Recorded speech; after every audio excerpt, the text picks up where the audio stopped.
Very very good morning to all of you. कैसे हैं मेरे दोस्तों? सभी का अभिनंदन, सभी का स्वागत, सभी को राम राम, राधे राधे, सलाम वालेकुम। इस समय सुबह का वक्त है और रात में पूरी रात लाइट नहीं थी यहाँ पर। बड़ी मुश्किल से हुई और किसी तरीके से मैं बस सुबह के लिए वीडियो तैयार कर रहा हूँ। बिल्कुल बहुत ज़्यादा गर्मी है और सब कुछ पूरा बंद हुए है। फिर भी कोशिश करता हूँ कि एक आपके लिए सुबह सुबह एक वीडियो बना दूँ। तो देखिए, आप आज हम लोग जो है पॉलिटिकल साइंस में बात करेंगे जीन जैक्स रूसो के बारे में। एक हस्सी लिखा है गलती से, यहाँ पर क्या हो जाएगा, जीन जैक्स रूसो के बारे में हम लोग बात करेंगे। बहुत ही शानदार टॉपिक है, बहुत ही शानदार चैप्टर है। आप याद रखिएगा, जिस प्रकार से आपने हाब्स को पढ़ा है, जिस प्रकार से आपने लाक को पढ़ा है, उसी प्रकार से आपको रूसो को भी पढ़ना है। क्यों? क्योंकि रूसो भी हाब्स और लाक की तरह संविदावादी विचारक है। इसने भी सामाजिक समझौते का सिद्धांत दिया है। इसने भी हाब्स, लाक और रूसो की तरह प्राकृतिक अवस्था की बात किया है, अधिकार की बात करता है, मानव स्वभाव की बात करता है। तो कहीं न कहीं तुलनात्मक रूप से, जैसे मैंने कहा था कि अगर तुलनात्मक रूप से अध्ययन करेंगे तो मज़ा आएगा। तो हाब्स और लाक को तो आपने पढ़ लिया है, तो काफ़ी कुछ एक अंडरस्टैंडिंग आपके अंदर डेवलप हुई है। अब रूसो को यहाँ पर पढ़ेंगे क्योंकि रूसो भी बहुत इंपॉर्टेंट है। दोस्तों, रूसो का जो जन्म होता है वो वास्तव में 1712 से ईस्वी में स्विट्ज़रलैंड के जिनेवा में हुआ था। और इसका जो टाइम पीरियड है, याद रखिएगा, 1712 से लेकर 1778 तक है। इनके पिता का नाम क्या था? आइजक था। और वो जो आइजक थे वो क्या थे? वो घड़ीसाज थे। ये याद रखिएगा, इनके पिता घड़ीसाज का मतलब होता है कि बहुत ज़्यादा, ये हम कह सकते हैं कि बहुत ज़्यादा पैसे वाले नहीं थे। एक सामान्य परिवार में इनका जन्म हुआ था। बचपन में ही इनकी माँ की मृत्यु हो जाने के कारण बचपन से रूसो का जीवन बड़ा अभाव में बीता। मतलब चूंकि जाहिर सी बात है, अगर किसी बच्चा छोटा है और बच्चे की माँ अगर जन्म से ही गुजर जाती है तो कहीं न कहीं उसका जीवन जो है ना, बड़े ही असहजता से बीतता है। क्योंकि जो केयर माँ करती है वो केयर कभी बाप नहीं करता है।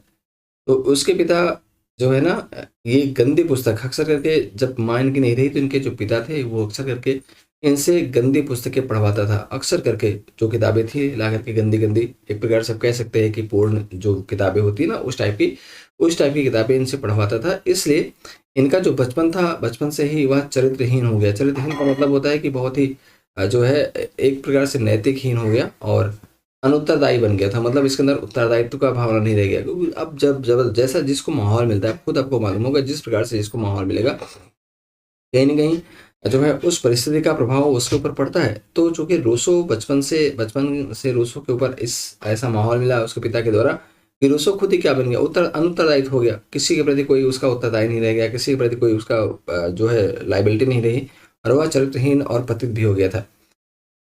और इसका प्रभाव जो है उसके जीवन पर ज़रूर पड़ेगा। रूसो का प्रसिद्ध कथन है, कहता क्या बोलता है? कहता है, विवेकी मनुष्य पतित पशु है। एक कथन बहुत इंपॉर्टेंट है, विवेकी मनुष्य पतित पशु है। किसका है?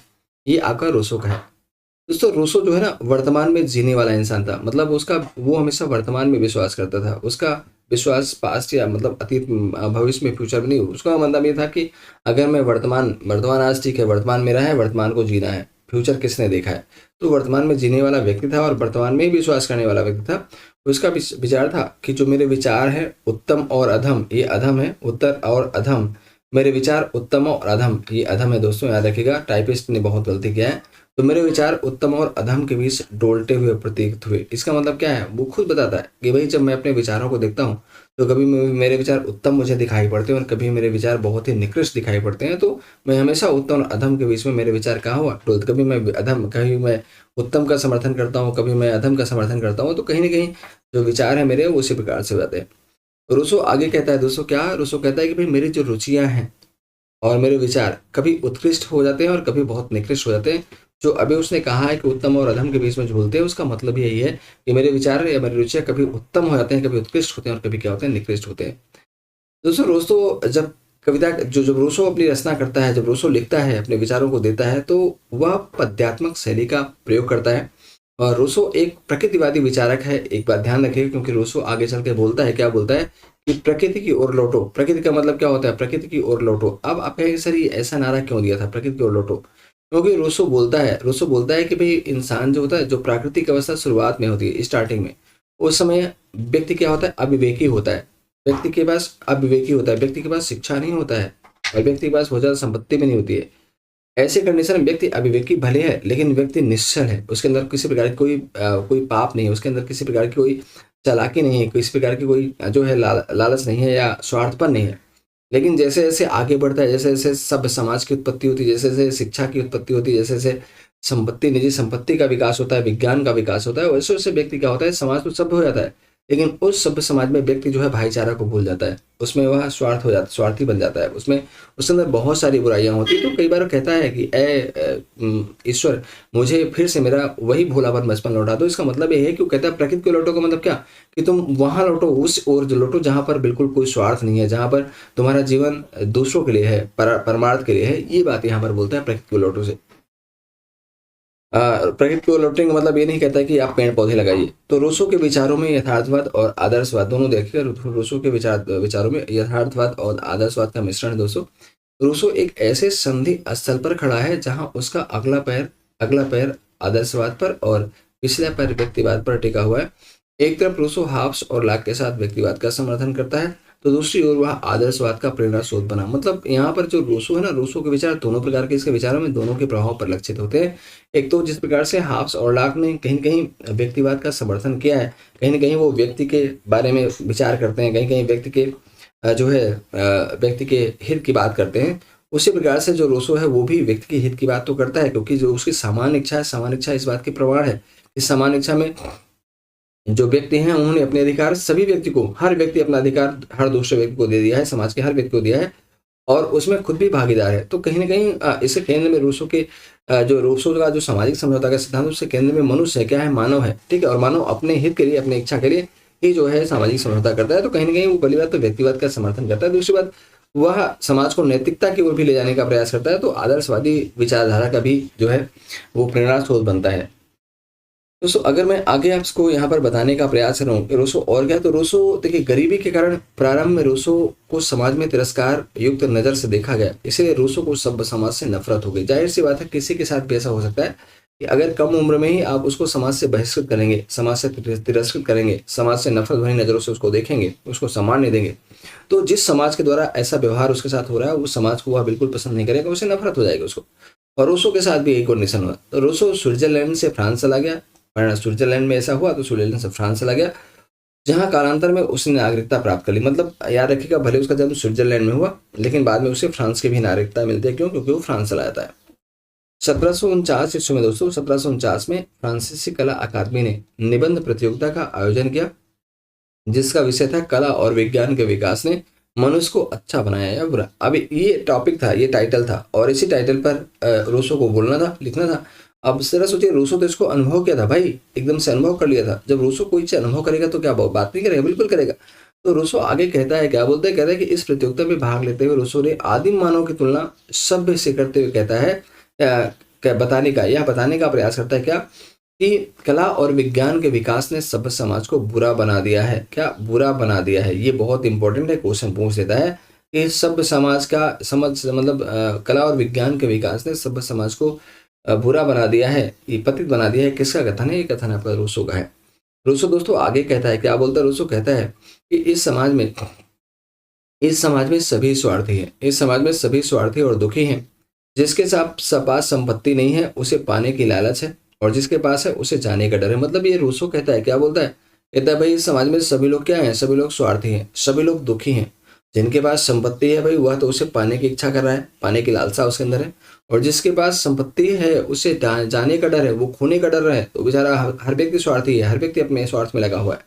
रूसो आगे कहता है, क्या बोलता है? कहता है हे ईश्वर, मेरा भोलापन मेरी अज्ञानता मुझे वापस दे दे। क्यों? क्योंकि मुझे सुखी एवं संतोष बना सकता है। मतलब वही बात बताने का प्रयास कर रहा है जो उसने कहा प्रकृति को लौटो। उसका मतलब यही है, उसने कहा भाई मुझे मेरा भोलापन और मेरी अज्ञानता, मतलब जिस अवस्था में मैं अज्ञान था, जिस अवस्था में भोला था, मुझे वही फिर से वापस कर दो। क्योंकि एटलीस्ट वो क्या है? वो निश्चल है, वो भले अविवेकी है लेकिन वो स्वार्थी नहीं है, वो निस्वार्थी भावना से काम करने वाला है और वही मेरे जीवन को संतोष बना सकता है, वही मेरे जीवन में इसको सुखी बना सकता है।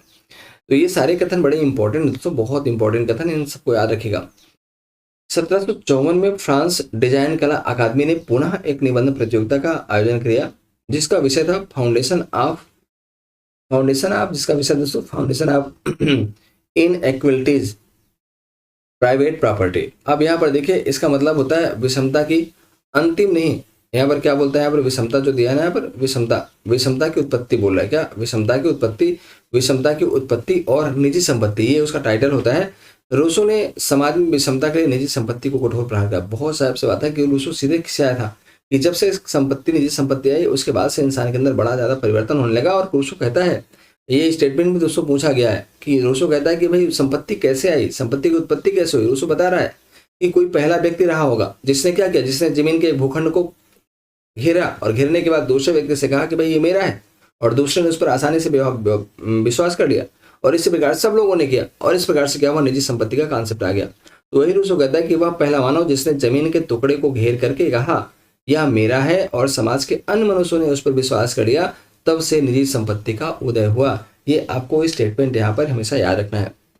दोस्तों, रूसो को फ्रांसीसी क्रांति के प्रत्यक्ष लोकतंत्र का जनक माना जाता है। क्या? फ्रांसीसी क्रांति के प्रत्यक्ष लोकतंत्र का जनक माना जाता है। रूसो ने 1762 ईस्वी में अपनी पुस्तक सोशल कॉन्ट्रैक्ट, क्या है, सोशल कॉन्ट्रैक्ट लिखा, और दोस्तों बहुत इंपॉर्टेंट है, इसी में अपने राजनीतिक विचारों का उल्लेख किया। अब सोशल कॉन्ट्रैक्ट में दोस्तों सभी प्रकार के राजनीतिक विचार है। क्वेश्चन पूछ लेते हैं कई बार कि वास्तव में जो है रूसो का सामाजिक समझौते का सिद्धांत है वो उसके किस किताब में है, तो आप कहेंगे सर सोशल कॉन्ट्रैक्ट में सामाजिक समझौते का सिद्धांत यहाँ पर दिया गया है। इस बात को आप थोड़ा ध्यान रखिएगा। और दूसरी बात, अगर आपसे क्वेश्चन पूछे मैं हाब्स के बारे में कि हाब्स की सामाजिक समझौता किसमें दिया, तो आप कहेंगे सर वो लेवियाथन में दिया है। किसमें? हाब्स के लेवियाथन में सामाजिक समझौता का सिद्धांत दिया है। और अगर मैं आपसे कहूँ कि भाई लॉक ने किसमें दिया है, तो लॉक का किताब का नाम क्या था, two treaties on civil government. इसको आप जरूर याद रखिएगा, गवर्नमेंट। ये क्वेश्चन आपसे पूछ सकता है कि भाई सबसे सारे इंपॉर्टेंट है। तो सामाजिक समझौते का सिद्धांत उसने सोशल कॉन्ट्रैक्ट में दिया, और सामाजिक के साथ साथ अपने हर सिद्धांत का उसने प्रतिपादन इसी सोशल कॉन्ट्रैक्ट में दिया। लेकिन दोस्तों याद रखिएगा कि हमने कहा कि भाई इसे शिक्षा मनोवैज्ञानिक भी बोलते हैं। तो शिक्षा संबंधी विचार रूसो ने किसमें दिया है? आप कहेंगे शिक्षा संबंधी विचार रूसो ने किसमें दिया है? रूसो ने दिया भी अपनी एक किताब थी, और उसका नाम था एमील, जिसको हम कई बार अंग्रेजी में क्या बोलते हैं, एमाइल बोलते हैं, EMILE। इसको आप यहाँ पर याद रखिएगा, यहाँ पर उसने दिया था। ठीक है, ये सारे पॉइंट आपके लिए यहाँ पर जाने जाएंगे। अब यहाँ पर अगर मैं आगे बात करूँ दोस्तों, कुछ और पॉइंट की बात करूँ, तो जरा देखिएगा, बहुत इंपॉर्टेंट सारे के सारे हैं। अब यहाँ पर उसके राजनीतिक विचार की बात होती है कि आखिर रूसो ने मानव स्वभाव के बारे में क्या कहा। तो देखिए रूसो क्या बोलेगा भाई मानव स्वभाव के बारे में। अगर मैं हाब्स की बात करूँ तो हाब्स बोलता है कि भाई मेरे जो मनुष्य का स्वभाव है वो बहुत ही गंदा है, बहुत ही घृणित है, बहुत ही कायर है, ठीक है, बहुत ही दीनहीन है, क्षणभंगुर है। लेकिन यहाँ पर अगर मैं बोलूँ और बहुत स्वार्थी है ना, बहुत पार्श्विक प्रवृत्ति का है। लेकिन लाख क्या बोलता है? लाख बोलता है कि नहीं, मानव स्वभाव बहुत अच्छा है, बहुत अच्छा है, बहुत सुखी है, एक दूसरे का सहायता करने वाला है।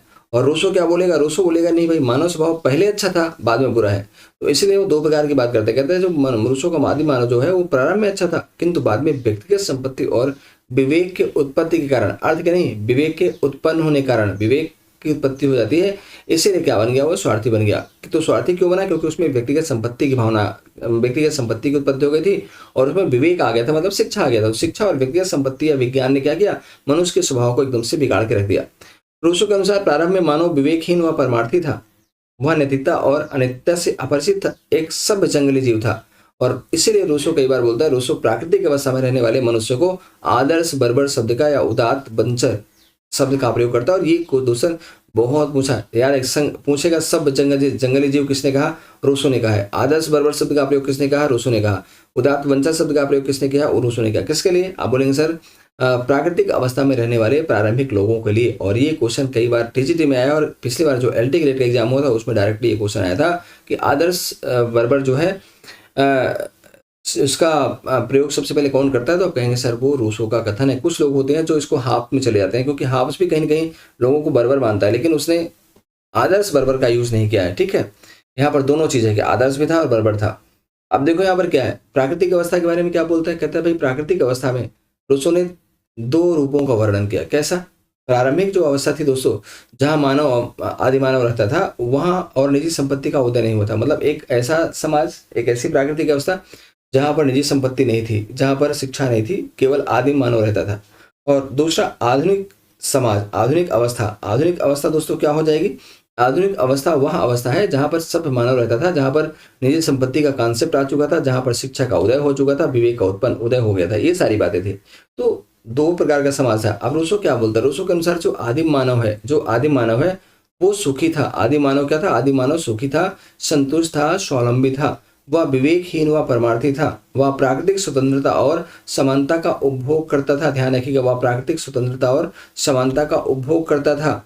क्यों? क्योंकि वो सुखी था, उसके पास स्वार्थ नहीं था। ठीक है, लेकिन फिर कहता है रूसो के अनुसार प्रारंभ में मानव जीवन अच्छा और सौहार्दपूर्ण था, किंतु कालांतर में निजी संपत्ति, जनसंख्या, विविध वृद्धि, विवेक, कला और विज्ञान के उदय होने से क्या हो गया, वह स्वार्थी बन गया। और इस प्रकार से स्वार्थी सभ्य समाज का क्या होता है, उदय होता है। किंतु इस समाज का मानव स्वार्थी एवं संघर्षशील हो गया, वो सुखी नहीं था। तो कहने का मतलब जब शिक्षा इत्यादि आई तो मनुष्य क्या हो गया, संघर्षशील बन गया, व्यक्ति स्वार्थी बन गया। और जब ये सब नहीं उत्पन्न हुआ था तो मनुष्य बहुत मस्ती से रहता था। मनुष्य एकदम से अपने जीवन यापन को बहुत ही बेहतर तरीके से करता था, उसके अंदर सौहार्दपूर्ण भावना थी। तो अगर आप देखोगे यहाँ पर तो कहीं ना कहीं जो रूसो है ना, रूसो के आदिमानव में कहीं ना कहीं हाब्स और लाक दोनों के विचार दिखाई पड़ते हैं। यानी अंतर यहाँ पर यह है कि जो रूसो का आदिमानव है या रूसो की प्राकृतिक अवस्था है वो वास्तव में लाख से शुरू होती है। क्या? लाख से विचारों से शुरू होती है और हाब्स के विचारों में शुरू खत्म होती है। क्योंकि रूसो भी प्रारंभ में अच्छा मानता है और लॉक भी अपने मनुष्य को पूरा का पूरा अच्छा मानता है, वो कभी बुरा माना ही नहीं। जबकि हाब्स ने क्या माना है, हाब्स ने अपने मनुष्य को बुरा बताता है, जबकि रूसो बाद में अपने व्यक्ति को, अपने मानव को क्या बोलता है, बुरा बताता है। तो प्रारंभ में अच्छा, बाद में बुरा। तो शुरुआत किससे करता है, लाख से करता है, और अंत किससे होता है, हाफ से। तो कई बार क्वेश्चन भी आपसे पूछ सकता है कि जो है रूसो अपने मतलब यहाँ पर है कि लॉक के विचारों से शुरू करता है और हाफ्स के विचारों से अंत करता है। ये किसके बारे में है? तो आप कहेंगे सर यह है रूसो के बारे में। अब देखिए रूसो खुद कहता है, क्या बोलता है, कहता है मनुष्य स्वतंत्र पैदा हुआ है किंतु सर्वत्र हथकड़ियों या जंजीरों में जकड़ा हुआ है। ये दोस्तों बहुत बार पूछा गया सवाल है, ये बहुत बार पूछा गया स्टेटमेंट दिया। रूसो खुद बोलता है कि भाई मनुष्य जब पैदा हुआ तो उसके अंदर कोई दिक्कत, कोई भ्रांतियां नहीं थी, लेकिन जब कुछ समय के बाद आगे बढ़ता है तो क्या होता है, फिर वो तमाम सारी बुराइयों में, सामाजिक बुराइयों में जकड़ जाता है। तो वही कहता है कि मनुष्य स्वतंत्र पैदा हुआ है किंतु सर्वत्र हथकड़ियों या जंजीरों में जकड़ा हुआ है। तो प्राकृतिक अवस्था को लाख, देखिए हमने वही कहा, रूसो जो है प्राकृतिक अवस्था को लाख से शुरू करता है तथा हाफ्स पर समाप्त करता है। वही जो भी मैंने आपको बताने का प्रयास किया कि शुरुआत तो उसने अच्छाई से किया, लेकिन अंत उसने क्या किया, बुराई से किया, कि बाद में उसका मानव क्या होता है, वो गंदा हो जाता है, क्योंकि प्राकृतिक संपत्ति, क्योंकि निजी संपत्ति की उत्पत्ति हो जाती है। आप देखें रूसो आगे देखें तो रूसो कहता है कि सभ्य समाज रूपी प्राकृतिक अवस्था से निकलने के लिए हमारे पास दो विकल्प है। अब वो तरीका बता रहा है कि भाई इस सब समाज, ये जो बुराइयां हैं इनसे हम निकलेंगे कैसे। तो कहता है भाई दो तरीके हैं। क्या? एक तो या तो हम पूर्व अवस्था में लौट जाए, और पूर्व अवस्था में लौट जाना संभव नहीं है। क्यों? क्योंकि आप खुद बताएं भाई कि जनसंख्या में वृद्धि हो चुकी है और विवेकवान को विवेकहीन करना संभव नहीं। मतलब जो व्यक्ति, जैसे होता क्या है कि आप 10 साल बाद की अवस्था, क्या हम 10 साल पहले की अवस्था में जा सकते हैं? क्या नहीं जा सकते? क्योंकि बहुत सारे चेंज हो जाते हैं, बहुत सारे बदलाव हो जाते हैं। अब कोई व्यक्ति अगर बुद्धिमान हो गया है तो क्या हम उसको अशिक्षित बना सकते हैं? क्या नहीं बना सकते? क्योंकि अगर एक बार हम बुद्धिमान बन चुके हैं, एक बार हमने अगर शिक्षा का अर्जन कर लिया है तो हमारे मस्तिष्क में बना है यार, अब उसमें हम उसको हटा नहीं सकते हैं कि उसको हटा देंगे। तो ये कह रहा है कि भाई प्राकृतिक आदिम अवस्था में लौटना संभव नहीं है।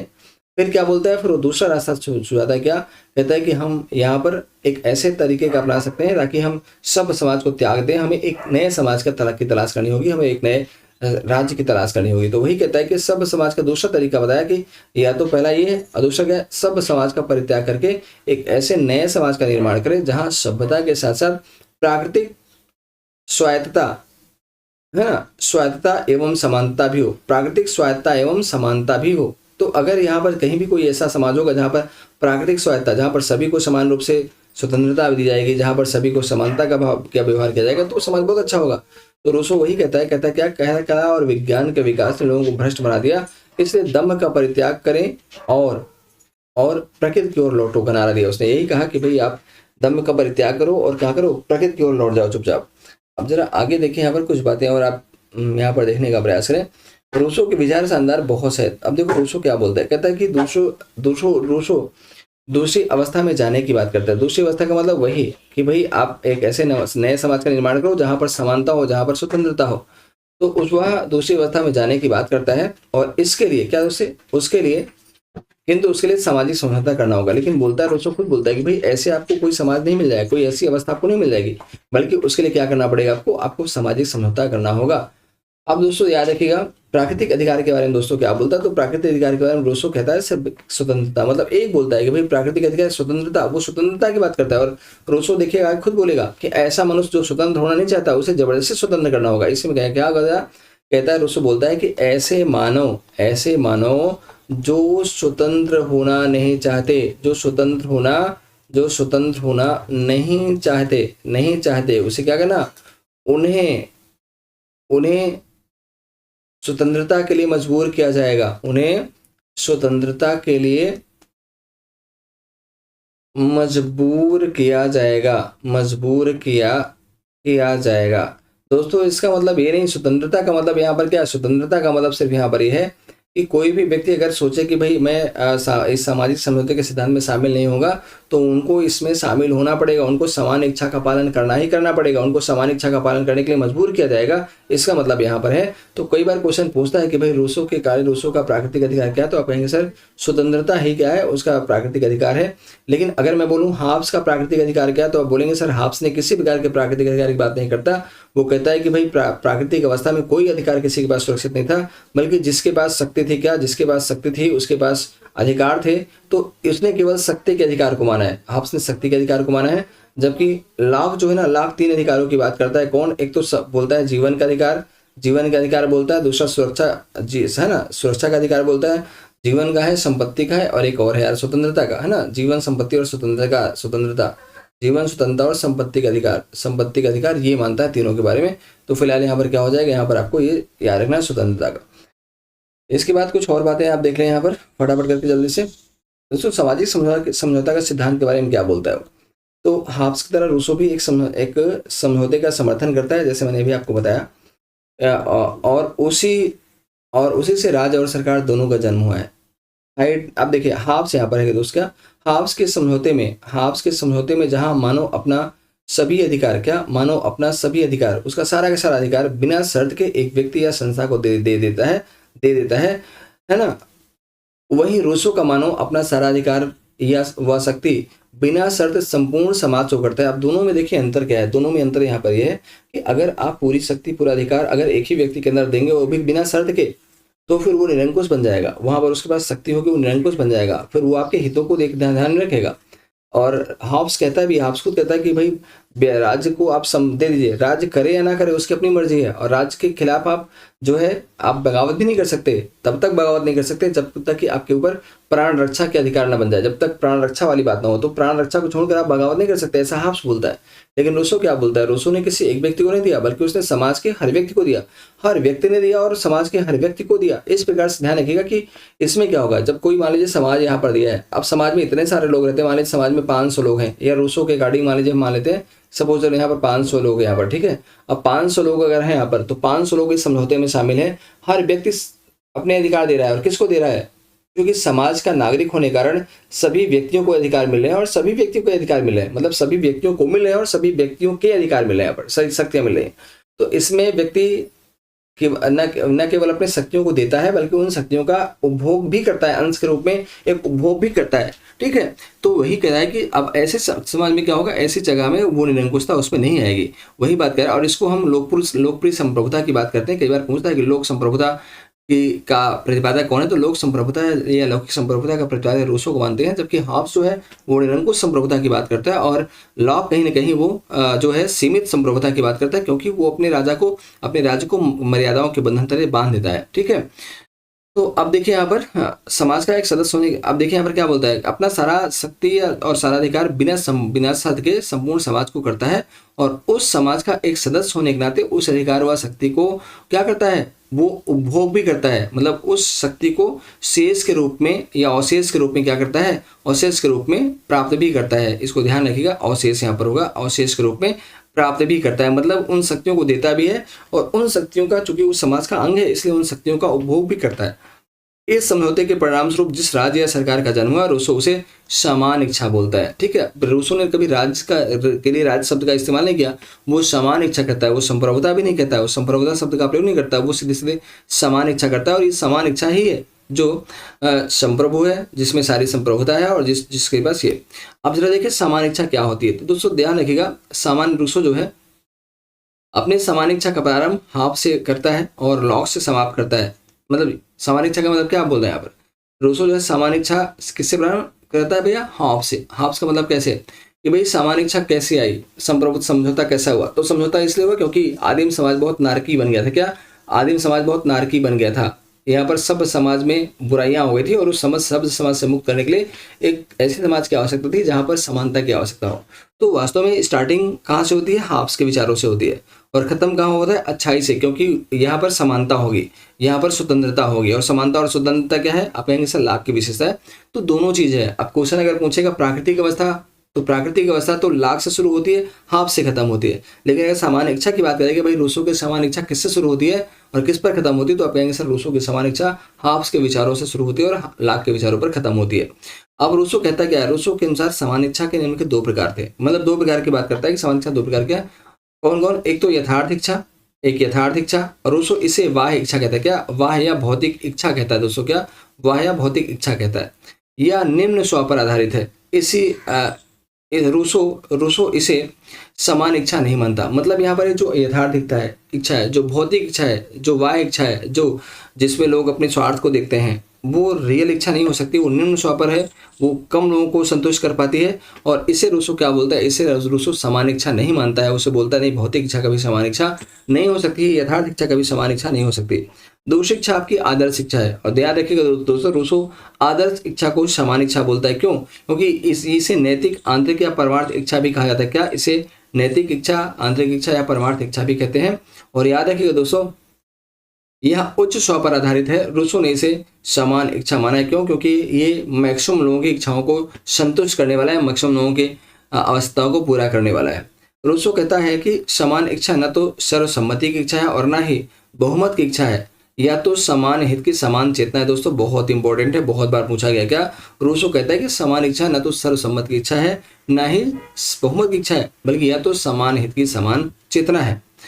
रूसो के अनुसार समान इच्छा के अधीन सभ्यता, निजी संपत्ति, सब कुछ होगा, लेकिन उसका प्रयोग परमार्थ में होगा ताकि स्वतंत्रता और समानता की स्थापना हो सके। देखिए इस कथन का मतलब क्या दोस्तों?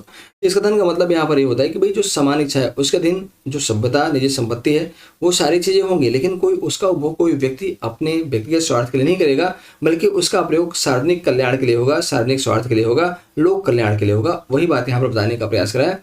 रूसो आगे कहता है कि सच्ची स्वतंत्रता अनुशासन का पालन करने में है। क्या बोलता है? कि जो सच्ची स्वतंत्रता है वो अनुशासन का पालन करने में है।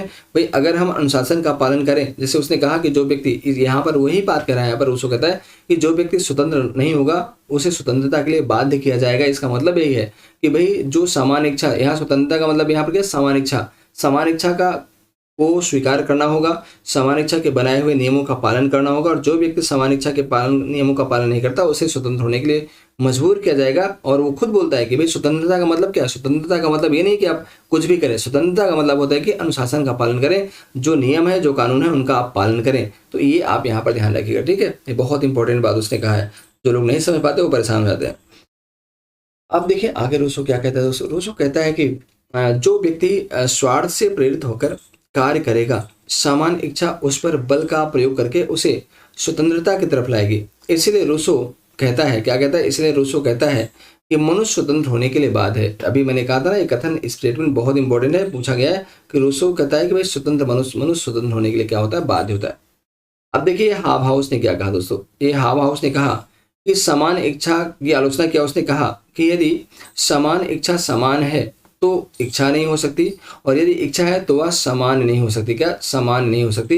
ये हाव हाउस का स्टेटमेंट है। रूसो के समान इच्छा की आलोचना करते हुए कहता है कि भाई अगर क्या है, यदि समान इच्छा समान है तो इच्छा नहीं हो सकती, और यदि इच्छा है तो कभी वो समान नहीं हो सकती। ये कथन किसका है? आपका आंसर ये हाव हाउस का स्टेटमेंट दिया है जो रूसो के बारे में कहा गया है। ये सारे पॉइंट आपको यहाँ पर जानने समझने की बात है। अब आप देखिए राज और व्यक्ति के बीच में संबंध के बारे में क्या कहता है रूसो। तो दोस्तों राज्य के बारे में कहता है समान इच्छा संपूर्ण है, जबकि व्यक्ति उसका एक अंश है। याद रखिएगा राज्य और व्यक्ति बीच में सावयववादी सिद्धांत कहीं न कहीं है। सावयववादी सिद्धांत जैसे जैसे आपका हॉब्स मानता है, उसी प्रकार से जो है ये जो रूसो है ना, ये भी आपका सावयववादी समाज का की बात करता है। और हॉब्स की बात क्या कहे साम्यवादी विचारकों में हाब्स नहीं बल्कि प्लेटो और अरस्तु की विचारधारा, जो प्लेटो और अरस्तु हैं वो कहीं न कहीं साम्यवादी विचारधारा के समर्थक हैं। उसी प्रकार से रूसो जो है ना वो भी साम्यवादी है, हाब्स की बात नहीं कर रहा हूँ, ठीक। क्योंकि प्लेटो खुद बोलता है कि भाई जो राज्य है ना वो क्या है, राज्य संपूर्ण है, इच्छा संपूर्ण है और व्यक्ति उसका एक अंश मात्र है। इस प्रकार रूसो साम्यवादी संबंध का समर्थन करके आदर्शवाद का प्रेरणा स्रोत बन गया था। रूसो समान इच्छा को साधन और व्यक्ति को साध्य मानता है ना, समान इच्छा क्या है को साधन और व्यक्ति को साध्य मानता है। इस प्रकार वह हाब्स और लॉक की तरह रूसो व्यक्तिवाद का समर्थक बन गया। क्यों? क्योंकि स्पष्ट कहता है कि भाई कारण यह है कि व्यक्ति ने समझौता क्यों किया, अपने लिए क्या, अपने हितों की रक्षा के लिए करने गया। तो भाई सामाजिक समझौते के केंद्र में कौन है? केंद्र में तो व्यक्ति है ना, क्योंकि समझौता कौन कर रहा है? समझौता व्यक्ति कर रहा है, ठीक है। तो इसलिए वह कहीं कहीं व्यक्तिवाद का भी समर्थन करता है। इस प्रकार रूसो को व्यक्तिवादी, आदर्शवादी, लोकतंत्रवादी, सर्वाधिकारवादी और न्यायचारी विचारक कहा जाता है। ये आप ध्यान रखिएगा, ठीक है। ये सारे पॉइंट आपके लिए काम के हैं, इनको ध्यान रखिएगा। और अब दोस्तों आते हैं उसकी रचना के बारे में। रचना क्या है देखिएगा। तो देखिए रूसो की रचना में बोले पहले सोशल कॉन्ट्रैक्ट है, 1762 में लिखी गई है। द एमाइल या एमिल है, ये दोस्तों इसमें शिक्षा संबंधी विचार दिए गए हैं। इनइक्वलिटी, ये इन है, इनइक्वलिटी और डिस्कोर्स ऑन पॉलिटिकल इकोनॉमी, ये सब उसी की है। कन्फेशन उसकी आत्मकथा, दोस्तों क्या कन्फेशन अरस्तु की आत्मकथा है और प्लेटो की आत्मकथा है, प्लेटो कह रहे हैं, रूसो की आत्मकथा है।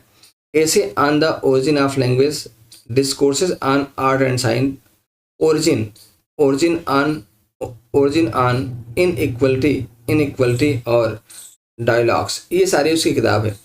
दोस्तों याद रखिएगा रूसो के बारे में शिक्षा के संबंध में एक विचार देता है निषेधात्मक शिक्षा। कई बार क्वेश्चन पूछ सकता है कि वास्तव में निषेधात्मक शिक्षा किसकी है, तो आप कहेंगे सर ये रूसो का है। निषेधात्मक शिक्षा का समर्थक कौन है? आप कहेंगे सर ये रूसो का है। क्या ये रूसो का है? और रूसो क्या कहता है, निषेधात्मक शिक्षा है क्या? तो आप कहेंगे सर रूसो कहता है कि निषेधात्मक शिक्षा से मतलब उस शिक्षा से है जिसको प्राप्त करने में कोई रुकावट, कोई बाधा ना आए।